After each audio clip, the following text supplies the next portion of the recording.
juta pengikutnya boleh bertemu dengan kita di sini. Gak usah main sosmed ngancem-ngancem. Aib ini, aib itu orang yang udah dibayar.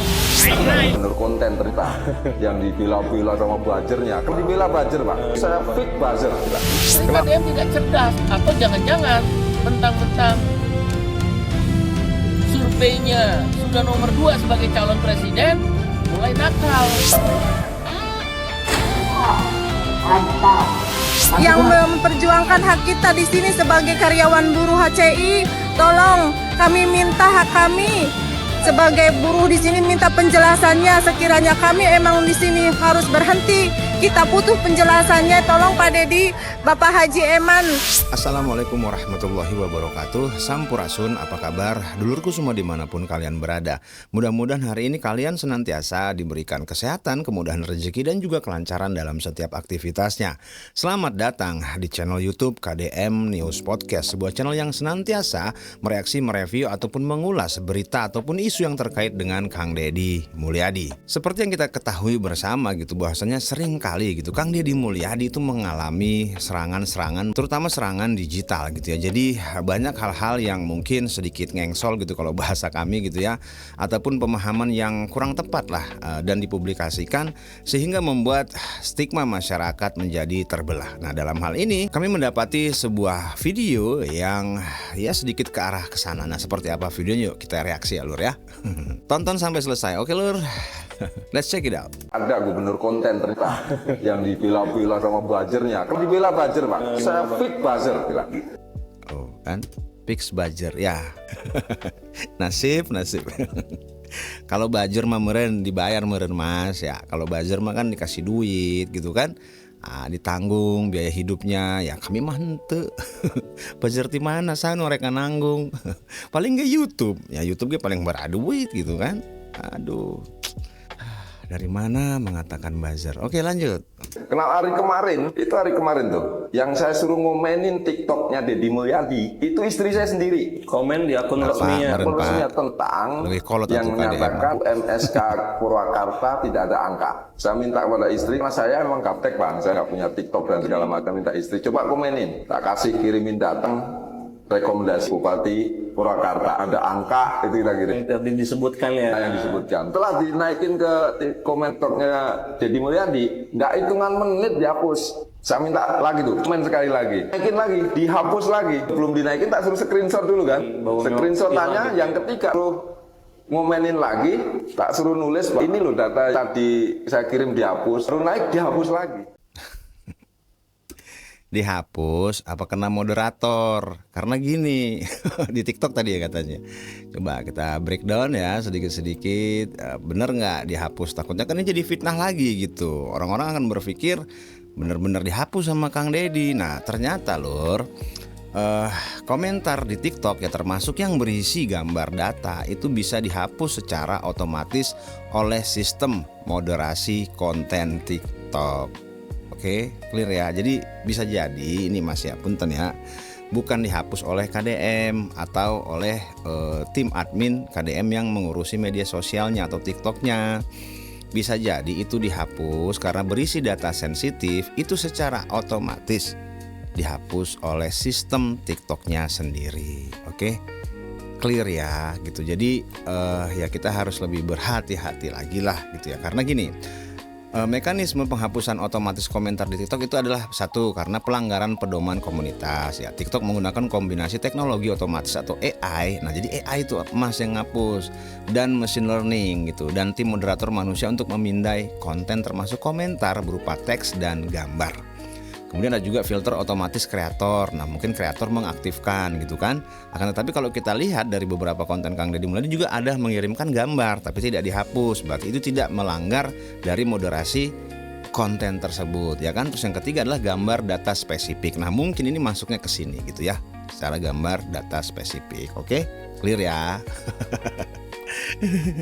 Kita lanjut. Ini kan orang rame nih, gubernur mencoret usulan diantaranya dari Purwakarta. Saya ngomong Purwakarta, saya tanya, Purwakarta ngusulin angka-angka enggak? Tidak. Tidak ada, hanya selembar usulan angka kenaikan yang perkalian itu. Ya, betul. Yang ada. Artinya bahwa tidak ada lampiran. Tidak ada. Sekali lagi, tidak ada lampiran kan? Jadi Purwakarta tidak mengusulkan lampiran. Tidak mengusulkan lampiran. Karena buruhnya ngotot bahwa mengusulkan berdasar dengan lampirannya. Ada lampirannya enggak? Tidak ada. Pak, Bapak ngusulin pakai ya. lampiran enggak? Tidak. Maka jelasin sama buruhnya, ngusulin nggak pakai lampiran. Wah, sampai bos-bos serikat buruhnya ke saya berbohong gimana? Coba ada yang aneh nggak nih? Kira-kira gimana menurut lur semua? Jadi dari versi buruh, ya serikat buruh tepatnya, karena gini lur ya, antara buruh dan serikat buruh itu ada perbedaan yang cukup signifikan. Kalau buruh ya itu tidak harus masuk ke serikat buruh, karena untuk masuk ke serikat buruh itu harus dengan sukarela, tidak ada paksaan. Ya, jadi otomatis menjadi anggota serikat. Nah, fungsinya supaya apa? Ya kami sudah bahas di video yang ini. Kalau dulu semua belum nonton, silahkan ditonton. Oke, nah jadi ada perbedaan signifikan antara buruh dan serikat buruh. Tadi yang di podcast itu kemungkinan adalah anggota serikat buruh yang mengatakan bahwasanya itu datanya udah ready. Nah, akan tetapi di video Kang Deddy Mulyadi, ya kan, dengan kita nggak tahu nih siapa, mungkin dari dinas terkait gitu ya, dari pemerintahan Purwakarta, mungkin dari badan pengupahan gitu ya mungkin ya. Nah itu menyatakan bahwasanya datanya memang tidak ada. Terus bagaimana kira-kira? Coba. Nah sebenarnya kami sedikit ada, ya ini hanya sekedar apa ya, asumsi lah ya gitu, anggapan lah ketika kita melihat dinamika yang terjadi saat ini, jangan-jangan ini ada unsur politik, oke? Karena gini, seperti yang kita ketahui bahwasanya Presiden KSPI, Konfederasi Serikat Pekerja Indonesia, atau Ketua Umum dari Partai Buruh, Bapak Said Iqbal. Nah beliau ini itu aktif di politik gitu loh ya. Nah nama partainya adalah Partai Buruh. Nah gini loh, ini ada satu video yang menurut kami ya cukup menggelitik juga gitu ya. Kenapa kami bisa mengatakan demikian? Karena banyak sekali pernyataan-pernyataan gitu ya dari beliau ini yang sedikit mengarah ke sana. Oke? Nah, jadi ini naik level nih. Jadi seolah-olah ini merupakan sebuah tendensius politik. Nah, seperti apa videonya? Yuk kita cek bersama. KDM jangan terlalu pencitraan. Enough is enough. Stop pencitraan. Lihat Gubernur Jawa Barat sebelumnya menggunakan kekuatan sosial media untuk hanya untuk mengangkat citra, tapi tidak melayani masyarakat sesungguhnya.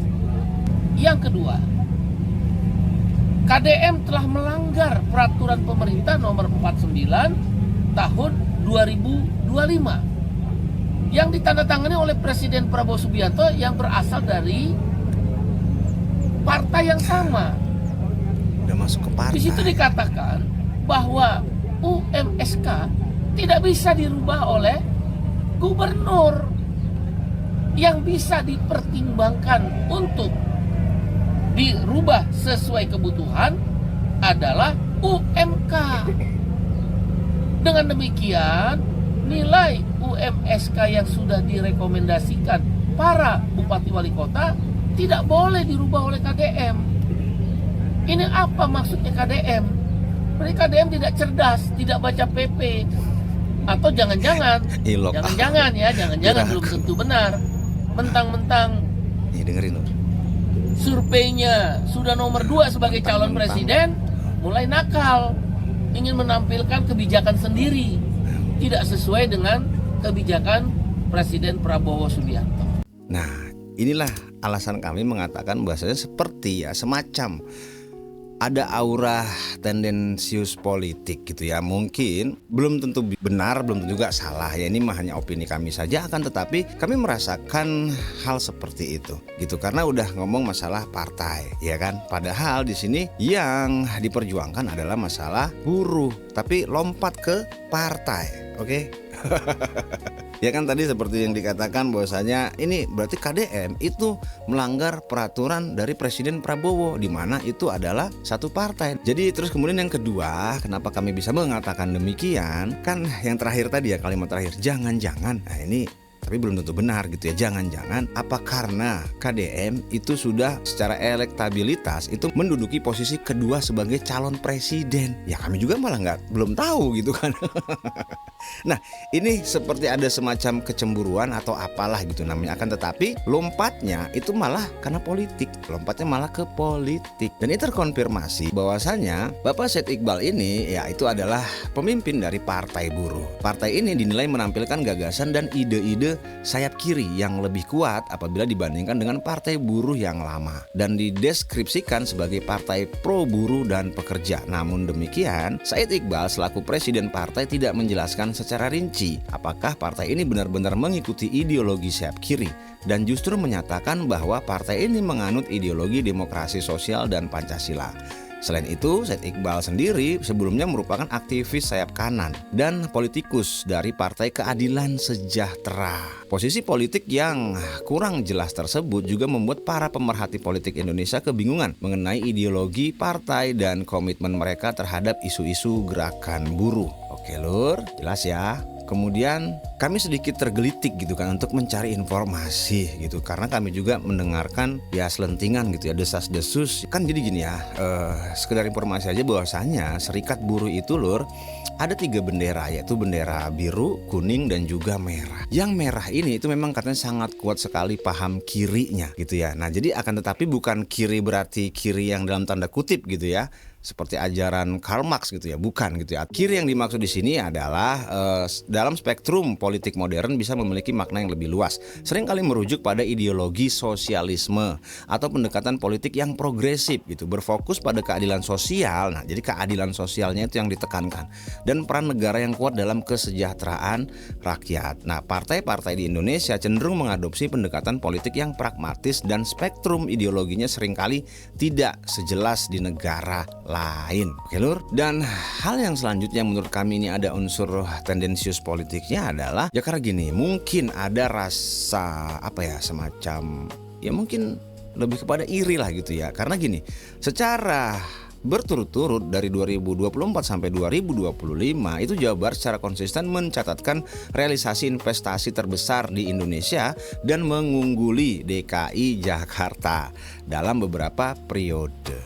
Oke, ya apakah ini juga bisa menjadi penyebabnya? Ya wallahu alam, mereka lah yang tahu ya, para elit-elit politik inilah yang tahu. Karena pergerakan politik di kita ini ya tadi seperti yang dikatakan oleh berita tadi, cenderung progresif dan spektrumnya itu cenderung berubah-ubah. Akan tetapi yang namanya sebuah pergerakan buruh itu sebenarnya ya tidak boleh dipolitisasi. Ya cukuplah buruh ini ketika pemilu itu selalu dijanjikan masalah lowongan kerja, masalah kenaikan upah. Nah ketika dalam hal seperti ini pun masih juga diajak untuk melakukan tindakan-tindakan yang berbau politis. Karena yang namanya perjuangan itu kan harus murni didasari oleh faktor kebutuhan alami manusia gitu, seperti kebutuhan sandang, pangan dan juga papan. Kalau dipolitisasi ini cenderung menjadi keruh.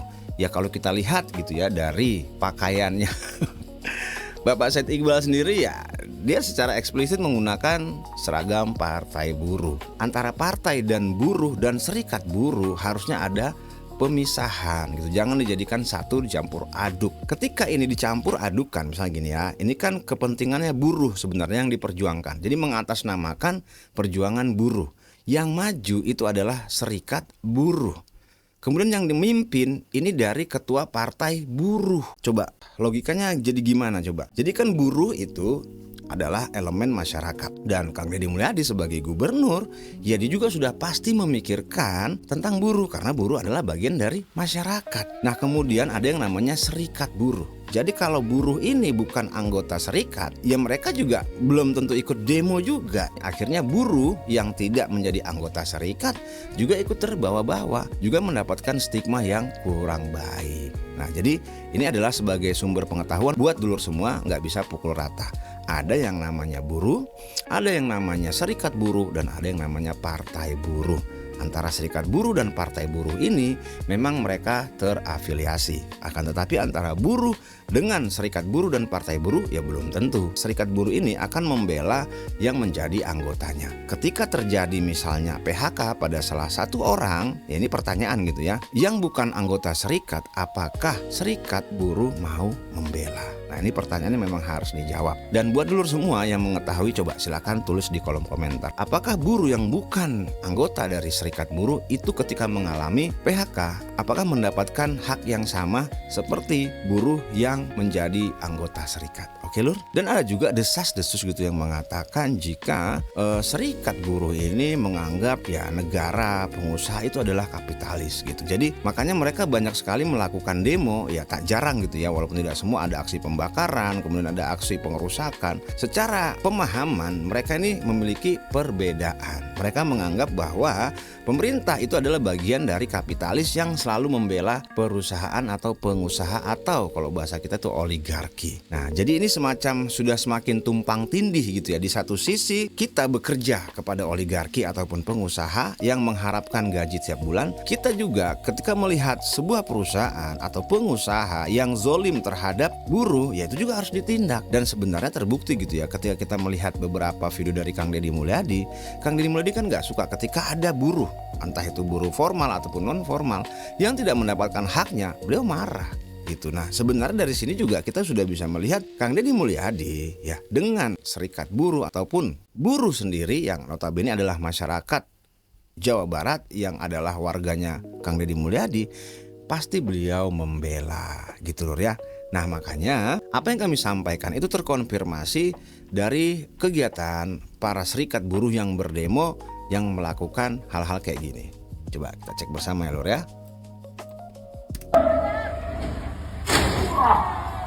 Tulisannya buruh Jabar, harusnya serikat buruh. Nah, ini yang biru lur. Tadi kan seperti kami bilang, ada biru, ada kuning, ada merah kan gitu. Ini yang biru. Ya. Mantap. Mantap.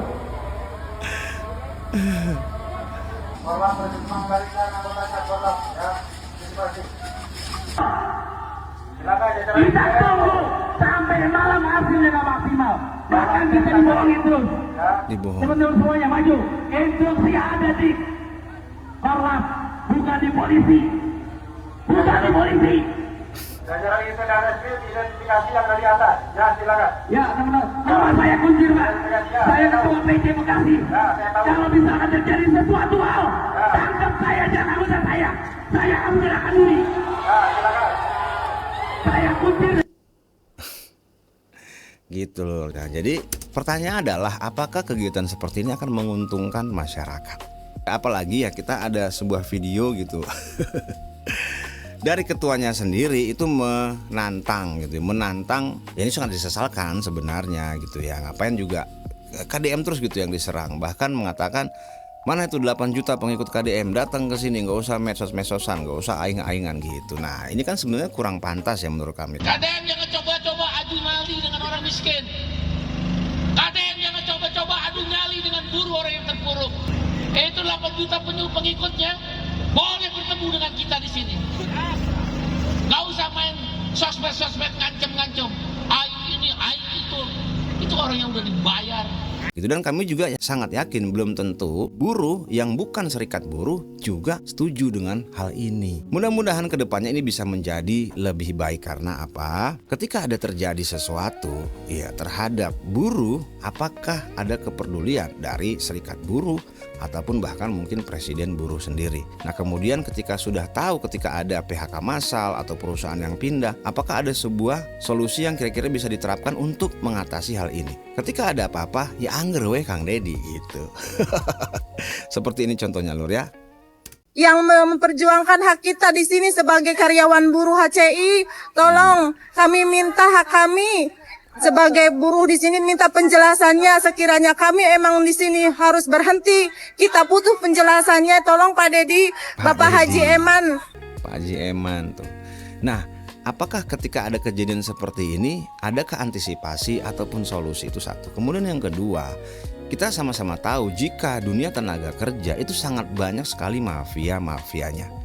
Ya seperti calo tenaga kerja, baik itu dari sisi HRD perusahaan atau dari oknum, ya kan, entah itu dari elemen masyarakat, entah dari ormas atau aparatur pemerintah yang diberikan wewenang, itu banyak sekali. Nah, kira-kira bukankah lebih baik jika serikat buruh ini juga memikirkan ke sana dan ada aksi nyatanya? Karena kalau kita berjuang demi masyarakat, maka harus masyarakat secara luas. Kalau kita berjuang demi buruh, maka harus buruh secara luas. Nah, bagaimana penerapan, ya kan, penyerapan tenaga kerja untuk tenaga buruh di sebuah perusahaan itu sudah baik dan benar, ya apakah kita sebagai pengawas. Kemudian ketika ada terjadi PHK, nah bukan cuman memperjuangkan ketika masalah hak-haknya doang. Oke, dibayar untuk pesangon segala macam. Itu kan tidak akan bertahan lama. Nah, apakah dicarikan untuk mencari pekerjaan yang baru atau pekerjaan yang lebih baik? Nah, ini tentu saja secara moral menjadi tanggung jawab serikat buruh sendiri. Apalagi setiap bulan itu kan ada pungutan sebesar 1% dari upah kepada anggota serikat